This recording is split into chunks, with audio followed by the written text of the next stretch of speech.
অপেক্ষাকে আমি আজও ছাড়তে পারিনি। হ্যাঁ, অপেক্ষার কথাই বলছি। ভালোবাসার রক্তিম ধারালো স্নিগ্ধ ছোঁয়ায় এই হৃদয় থেকে এক এক করে ছেড়ে গেছে সব। লোভ, হিংসা, ক্রোধ, অহংকার, স্বার্থপরতা, সব কিছু। কিন্তু অপেক্ষা অপেক্ষা আমাকে আজও ছেড়ে যেতে পারেনি।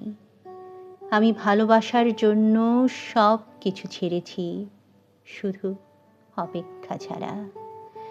অপেক্ষাকে আমি আজও হৃদয়ের গহীনতম অংশে অবরুদ্ধ করে বেঁচে আছি। অনেকেই বলে অপেক্ষা হচ্ছে শুদ্ধতম ভালোবাসার প্রকাশ। ভালোবাসতে সবাই পারে, কিন্তু সবাই প্রিয়তমার জন্য অপেক্ষা করতে পারে না। আসলে কি তাই? জানি না তো, হবে হয়তো। তবে অপেক্ষার কাছে আমি অনেক ঋণী।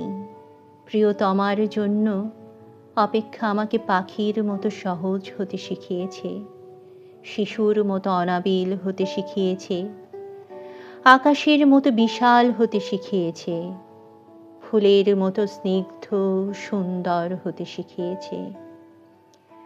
অপেক্ষা আমাকে সাগরের নীল জলরাশির মতো গভীর হতে শিখিয়েছে, প্রকৃতির মতো স্বচ্ছ হতে শিখিয়েছে, সোনালী সন্ধ্যার মায়াবী মৌনতার মতো নিবিড় হতে শিখিয়েছে।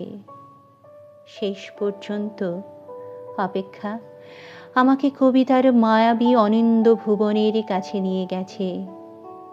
হৃদয়ের মধ্যে প্রতি মুহূর্তে অপেক্ষাকে পুষে রাখা কি কঠিন, অথচ আমি সেই কাজটি করে যাচ্ছি প্রতি মুহূর্তে কি নিদারুণ আনন্দের সাথে। আহ অপেক্ষা, তুমি কত বেদনার্দ্র সুন্দর।